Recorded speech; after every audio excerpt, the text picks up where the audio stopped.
गौतम बुद्ध ने कहा था कि एक भयंकर जंगली जानवर की तुलना में एक धोखेबाज और दुष्ट दोस्त से अधिक डरने योग्य है, क्योंकि जानवर केवल आपके शरीर को ही हानि पहुंचाता है, लेकिन एक कपटी और धोखेबाज दोस्त आपकी बुद्धि को हानि पहुंचाता है। केवल एक बुरे दोस्त ही आपको उस स्थिति तक पहुंचा सकता है जहां आपको ऐसा लगता है कि यह दुनिया बहुत खराब है, यहाँ रहने का कोई फायदा क्या है। और यही होता है जब आपको धोखा मिलता है, आपको ठगा जाता है, और केवल व्यक्ति ही जो अंधे विश्वास करता है उसके साथ ठगी होती है। हम किसी को सीधे विश्वास नहीं करते हैं, विश्वास धीरे धीरे बढ़ता है, लेकिन समय के बाद यह विश्वास इतना मजबूत हो जाता है कि हम उस व्यक्ति के सामने अपनी आंखें, कान और मन बंद कर देते हैं। और फिर ऐसी स्थिति में होता है कि हमारे सबसे विश्वास योग्य व्यक्ति हमें सबसे ज्यादा धोखा देता है। हम दुनिया में विश्वास खो देते हैं और हम सभी को संदेह के साथ देखना शुरू करते हैं।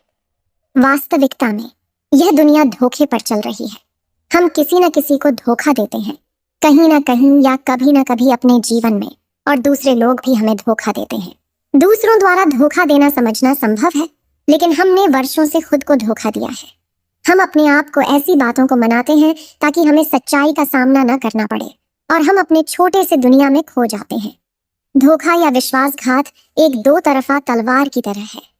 हमें ऐसा लगता है कि हम दूसरे व्यक्ति को धोखा देकर उसे बेवकूफ बना रहे हैं, लेकिन यह कपटी तलवार हमारे सामने खड़े व्यक्ति का गला उतना ही काटती है जितना कि यह हमारे गले को भविष्य में काटती है। आज की बौद्ध गति से आप यह जानेंगे कि हम धोखे और विश्वासघात से खुद को कैसे सुरक्षित रखते हैं। और इस वीडियो के अंत में हम 10 ऐसे संकेतों के बारे में सीखेंगे जो एक ठग और झूठा में पाए जाते हैं। एक जवान लड़का बहुत क्रोधित हालत में था और वह तबक्कर के जरिए स्वयं हत्या करने की सोच रहा था। जब वह पहाड़ी के शिखर तक पहुंचा तो उसने चिल्लाया, ये दुनिया इतनी बुरी क्यों है? यहाँ सब इतने स्वार्थी क्यों हैं? मेरे जीने का कोई मतलब नहीं है। उसी पहाड़ी के शिखर पर एक बौद्ध सन्यासी ध्यान में लीन था। उस जवान लड़के की उच्च आवाज सुनकर उसने संशय के साथ उठ गया। उसे एकदम समझ में आया कि यह जवान लड़का यहाँ स्वयं हत्या करने आया है। जब वह जवान पहाड़ी से कूदने वाला था, तभी बौद्ध सन्यासी ने उसका हाथ पकड़ा। बौद्ध सन्यासी ने उसे पीछे खींचा और कहा, क्या हुआ? क्या आगे का रास्ता खत्म हो गया है? जवान लड़का ने कहा, कौन सा रास्ता? यहाँ कोई रास्ता नहीं है। मैं यहाँ से कूदकर स्वयं हत्या करने जा रहा हूँ। बौद्ध सन्यासी ने कहा, हर किसी को एक दिन मरना होता है, लेकिन तुम इतनी जल्दी में क्यों हो? जवान लड़का ने कहा, क्योंकि यह दुनिया जीने के लायक नहीं है। यहाँ सभी स्वार्थी और धोखेबाज हैं। मैंने जिस पर भरोसा किया, सब ने मुझे धोखा दिया। मेरा अपना भाई मुझसे धोखा दिया, मेरे दोस्त मुझसे धोखा दिया, लेकिन आज यह सब बहुत ज्यादा हो गया है। मेरी पत्नी भी मुझसे धोखा दिया। उसने एक अमीर व्यापारी के साथ फरार हो गई। इतने धोखे मिलने के बाद अब मुझे इस दुनिया में जीने का कोई मतलब नहीं है। एक स्वार्थी दुनिया में किसी पर भरोसा नहीं किया जा सकता, इसलिए मैं स्वयं हत्या करने जा रहा हूँ। बौद्ध सन्यासी ने कहा, क्या तुम स्वार्थी नहीं हो? क्या तुम पर भरोसा किया जा सकता है? व्यक्ति ने कहा, मैंने किसी को धोखा नहीं दिया है, किसी का विश्वासघात नहीं किया है। अगर चाहो तो मेरे गांव जाकर पूछ सकते हो। लोग मेरा फायदा उठाते रहते हैं, लेकिन अब तक मैंने किसी के साथ बुरा नहीं किया है। बौद्ध सन्यासी ने कहा, मुझे तुम पर भरोसा नहीं होगा। तुम्हें मुझे यह साबित करना होगा कि तुम स्वार्थी व्यक्ति नहीं हो। व्यक्ति ने पूछा, इसे साबित करने के लिए मुझे क्या करना होगा? सन्यासी ने उत्तर दिया, तुम्हें अगले 1 साल तक मेरे आश्रम में मेरे साथ रहना होगा। फिर ही मुझे पता चलेगा कि तुम ईमानदार व्यक्ति हो या तुम भी दूसरों की तरह स्वार्थी और कपटी हो। व्यक्ति ने कहा, ठीक है, मैं आपके आश्रम में 1 साल तक रहकर खुद को साबित करूंगा। बौद्ध सन्यासी ने उस जवान लड़के को अपने साथ अपने आश्रम में ले जाया और उसे अपना शिष्य बनाया। अगले सुबह बौद्ध सन्यासी ने नए शिष्य को अपने पास बुलाया और कहा, मुझे तुम पर अभी भी भरोसा नहीं है, लेकिन तुम जाओ और भिक्षा मांगो। तब तक मैं तुम्हारे अन्य गुरु भाइयों को सिखाऊंगा। नए शिष्य ने गुरु को नमस्कार किया और भिक्षा मांगने के लिए जाने चला गया। उसने आज तक भिक्षा नहीं मांगी थी, इसलिए उसे भिक्षा मांगने में बहुत परेशानी हो रही थी।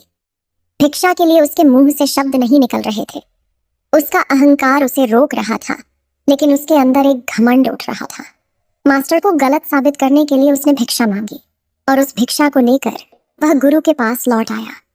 उसके हाथ में भिक्षा देखकर गुरु ने कहा कि तुम कम से कम किसी हद तक भरोसेमंद हो। मैंने सोचा था कि तुम भिक्षा मांगने में सक्षम नहीं होगा, लेकिन तुमने मुझे गलत साबित किया। मेरे साथ अपने गुंबद पर चलो, गुरु ने कहा। मुझे वहां तुम्हें कुछ दिखाना है। गुरु ने शिष्य को अपनी छतरी में ले जाया। छतरी के ऊपर एक मटका लटक रहा था। गुरु ने मटके की ओर इशारा करके कहा, क्या तुम उस मटके को देख रहे हो? इसमें जहर है, और यह जहर ऐसा भी है कि अगर किसी को दिया जाए तो व्यक्ति बहुत आसानी से मर सकता है, और कोई भी नहीं जानेगा कि वह कैसे मरा। जवान शिष्य ने कहा, लेकिन गुरुदेव, आप मुझसे ये सब क्यों बता रहे हैं? सन्यासी ने कहा, मैं तुम्हें बस चेतावनी दे रहा हूं कि कभी ताजगी से इसे न खाना। कुछ दिनों बाद गुरु अपने शिष्यों के साथ एक जंगल से गुजर रहे थे कि अचानक कुछ जंगली लुटेरे उन पर हमला कर दिया। सभी शिष्य अपनी जान बचाने के लिए इधर उधर भागने लगे, लेकिन उम्र के कारण गुरु भागने में सक्षम नहीं थे। इसे उस जवान शिष्य ने महसूस किया और उसने बहादुरी दिखाई और उसे लुटेरों से बचाकर उसे आश्रम ले आया। आश्रम पहुंचते ही गुरु ने सभी के सामने शिष्य की प्रशंसा की और कहा, मेरे नए शिष्य सभी तुमसे बेहतर है, जिसने मेरी जान को जोखिम में डालते हुए मेरी जान बचाई और मुझे यहाँ सुरक्षित लाया। आज के बाद मुझे उस पर विश्वास है। उस दिन के बाद हर सुबह जब भी गुरु उस शिष्य से मिलते, वह उसे एक बात कहते, मुझे तुम पर पूरा विश्वास है। धीरे धीरे गुरु का उस शिष्य पर विश्वास बढ़ता रहा, और यह इतना बढ़ गया कि एक दिन गुरु ने शिष्य को अपने पास बुलाया और कहा, मेरे पास कोई पुत्र नहीं है, लेकिन तुम मेरे बेटे की तरह हो।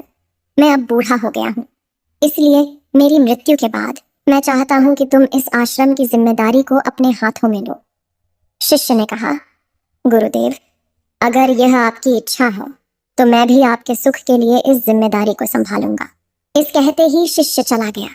कुछ दिनों बाद गुरु बीमार पड़ गए तो उन्होंने आश्रम के सभी शिष्यों को बुलाया और घोषणा की कि युवा शिष्य उसके बाद इस आश्रम को संचालित करेगा। दिन धीरे धीरे बीतते गए और वह युवा शिष्य की मन की बेचैनी बढ़ने लगी। उसे जितनी जल्दी हो सके आश्रम का कब्जा करना था। वह हर सुबह गुरु के पास जाता, उनकी सेहत पर कोई प्रभाव हो रहा है या नहीं देखने के लिए। लेकिन गुरु की सेहत दिन प्रतिदिन ठीक हो रही थी। अब उसकी सहन शक्ति का बांध टूट रहा था। उसकी रातें नींदहीन हो गईं। वह हमेशा सोचता रहता था, मास्टर को कैसे रास्ते से हटाया जाए और कोई भी न जाने। कभी कभी उसे यह ख्याल आता था कि मास्टर को नदी में धक्के मार दे, लेकिन अगले ही पल उसे यह अनुभव होता कि मास्टर एक अच्छा तैराक है, वह तैर कर निकलेंगे। कभी कभी उसे यह विचार आता था कि वह शिक्षक को गले से मारकर मार देगा। सभी जानते हैं कि वह मास्टर का विश्वास पात्र है, इसलिए किसी को भी उस पर संदेह नहीं होगा। लेकिन फिर उसे यह सोचते हुए बात करती है कि यदि थोड़ी सी गड़बड़ी हो जाए तो हालात और बिगड़ सकती हैं। उसे कुछ ऐसा तरीका ढूंढना होगा जिससे कि मास्टर तो मरे ही और सबको यह लगे कि यह एक प्राकृतिक मौत हुई है और इसे ईश्वर ने स्वीकार किया है। एक दिन वह युवा शिष्य मास्टर के कोठे में मास्टर के पास बैठा था। तभी उसकी आंखें ऊपर लटकते हुए मटके पर पड़ी। उसे याद आया कि मास्टर ने कहा था कि इसमें जहर है, और वह जहर ऐसा भी है जिसे एक व्यक्ति को दिया जाए तो व्यक्ति बहुत आसानी से मर सकता है और किसी को भी पता नहीं चलेगा कि वह कैसे मरा। उसने सोचा कि इस जहर को मास्टर को देना सही होगा और कोई भी नहीं जानेगा कि उन्होंने कैसे मरा। फिर उसके पास पूरे आश्रम पर काबू पाने की संभावना भी होगी। अगले दिन उसने गुप्त रूप से मास्टर के कोठे से जहर चुराया और मास्टर के भोजन में मिला दिया। मास्टर ने रात का खाना खाया और सो गए। लेकिन सुबह होने पर पूरा आश्रम जाग उठा, लेकिन मास्टर नहीं उठे। शिष्य गुरु के कोठे गए और देखा कि मास्टर मर गए हैं। जब उस युवा शिष्य को इसकी जानकारी मिली तो उसके अंदर बहुत खुशी हो गई और वह आश्रम का नियंत्रण संभालने का कार्य शुरू कर दिया। आश्रम में एक पुराना शिष्य भी था। वह सब कुछ खामोशी से देख रहा था। वह अपने कोठे में गया और वहां से एक दवा लाया और उसे मास्टर को दी। कुछ ही समय में मास्टर की चेतना वापस आई और वह ठीक से बैठ गए। ऐसा देखकर उस युवा शिष्य के पैरों से जमीन खिसक गई। वह बहुत घबराया हुआ था। गुरु ने बाकी शिष्यों को उनके कार्यों पर भेज दिया और युवा शिष्य को अपने पास बुलाया और कहा, क्या तुम अभी भी विश्वास योग्य हो? क्या तुम मेरे पर धोखा नहीं देंगे? क्या तुम स्वार्थी नहीं हो? शिष्य गुरु के पांवों में गिर पड़ा और कहा, मुझे नहीं पता कि मैंने इस अपराध को कैसे किया है। मैंने आज तक किसी को धोखा नहीं दिया है।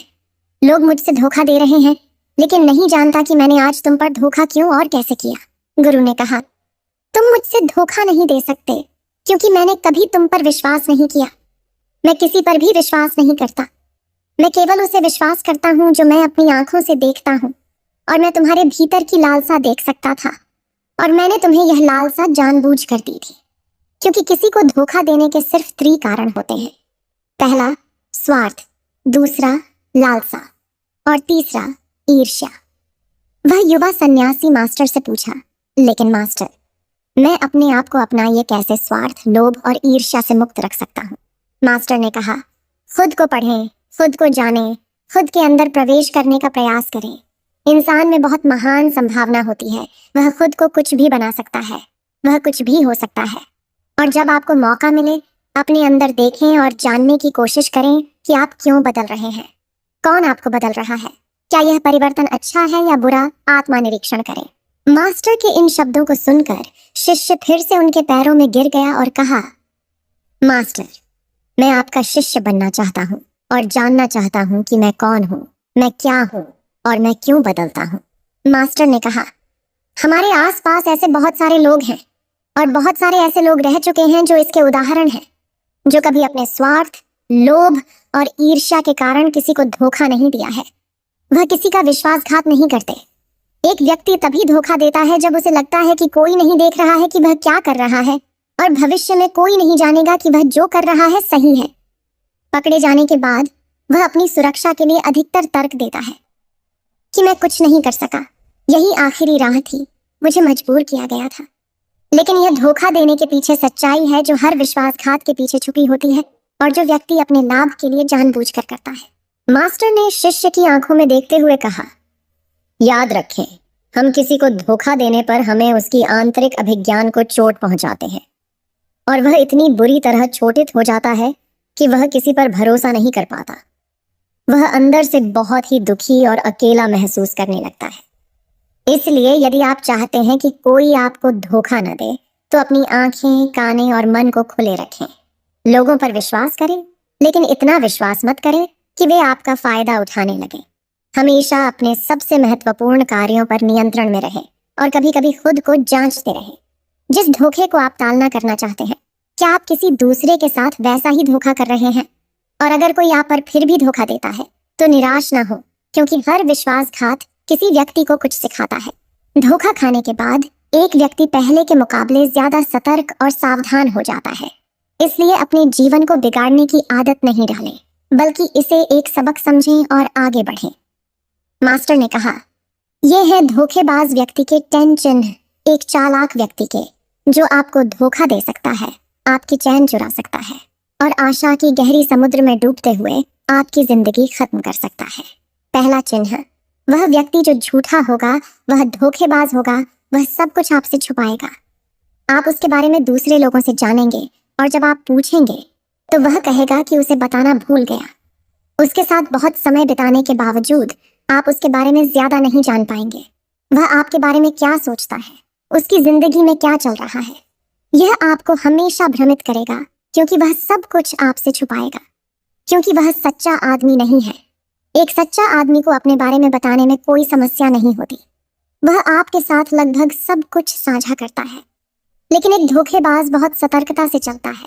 इसलिए हमें इन बातों पर ध्यान देना चाहिए, जिनके साथ हम एक संबंध में हैं, जिनके साथ हम अपनी जिंदगी का विश्वास और प्यार का सौदा करने जा रहे हैं। क्या वह हमारे साथ अपने जीवन की पूरी कहानी की तरह साझा करता है या नहीं, या क्या वह बातें हमसे छुपाता है? अगर वह छुपाता है तो वह व्यक्ति एक बड़ा धोखेबाज है। दूसरा चिन्ह, वह व्यक्ति जो धोखेबाज हो या हमारे साथ सच्चा प्यार नहीं है, वह हमारी परवाह नहीं करेगा।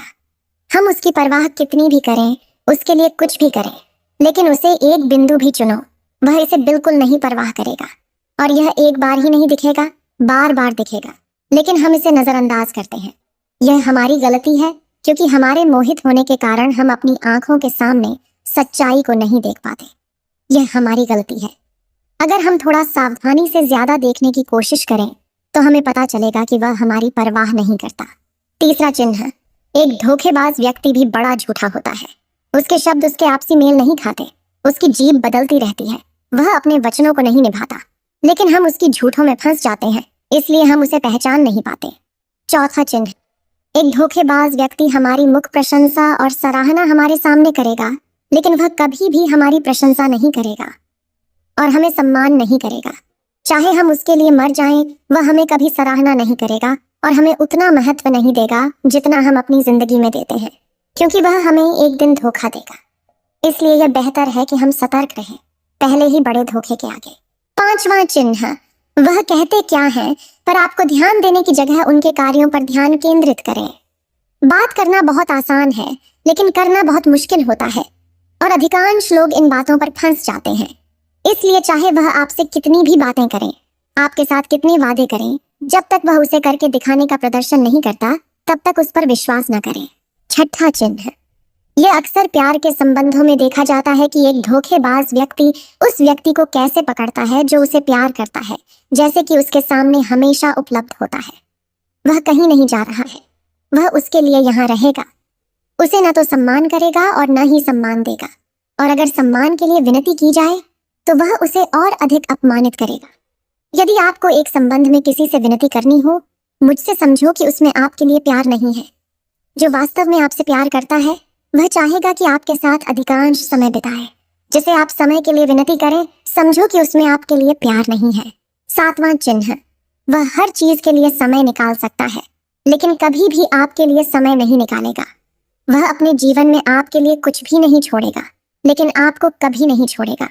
वह तभी आपसे बात करेगा जब उसे मन करेगा, न कि जब आपको उनकी जरूरत होगी।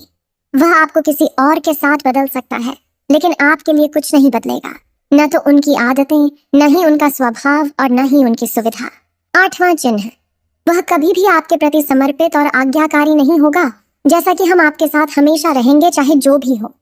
हम समर्थन करेंगे चाहे जैसा भी समय हो। वह सिर्फ अपनी शर्तों पर ही आपके साथ रहेगा।